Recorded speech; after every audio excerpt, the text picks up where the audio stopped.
Bonjour et bienvenue dans cette première vidéo où je vais vous parler du rhododendron. Le rhododendron appartient à la famille des Ericacées, comme les myrtilles, les bruyères et plein d'autres plantes.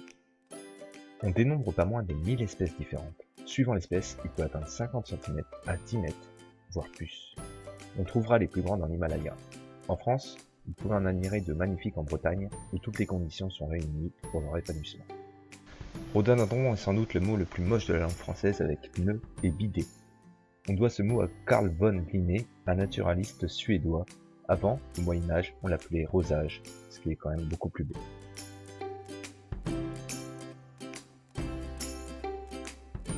Avant de planter votre rhodo, vous devez savoir que celui-ci n'aime pas le plein soleil et a besoin d'un sol acide et humifère. Au pied d'un arbre tel qu'un chêne, c'est impeccable.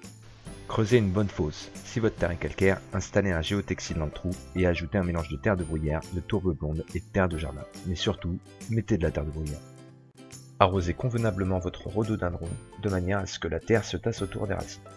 En été, n'hésitez pas à répéter ce schéma d'arrosage pour garder votre rhodo dans une terre fraîche et humide. Mais attention, il ne faut pas que votre plante baigne dans l'eau, ses racines risqueraient de pourrir.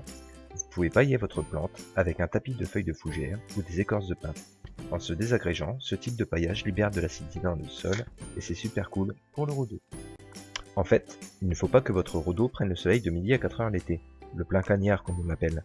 D'ailleurs, lorsque vous jardinez dehors, couvrez-vous la tête d'un chapeau de paille et hydratez-vous bien, surtout si vous êtes une personne âgée. En hiver, c'est une autre histoire. Renouvelez le paillage d'écorce ou de feuilles au pied du rhodo pour protéger ses racines du froid. Évacuez la neige qui pourrait s'être installée sur les feuilles pour éviter que celle-ci ne brûle. De la neige qui brûle, c'est quand même bizarre, non? Mais c'est vrai, alors faites-le. Par ailleurs, votre rhodo doit être à l'abri des courants d'air. S'il gèle vraiment fort, genre moins 20 degrés, faites un tipi avec des tuteurs autour du rhodo et mettez un voile d'hivernage autour. Oui, un tipi, comme celui de Pocahontas. Le but est d'emprisonner l'air et d'éviter de mettre en contact le voile d'hivernage et le feuillage de la plante. Votre rhodo a les feuilles qui jaunissent. Avez-vous bien mis de la terre de bruyère? En rajoutez-vous régulièrement tous les 6 mois minimum? Votre terre est-elle suffisamment drainée? Votre rhodo ne doit pas baigner dans l'eau. Votre rhodo est-il en plein soleil?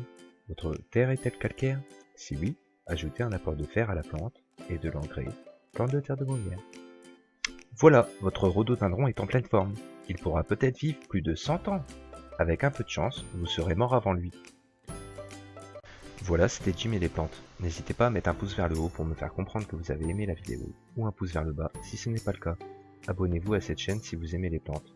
Je vous bisous tous et vous laisse avec cette citation de Sim, je n'aime pas les rhododendrons.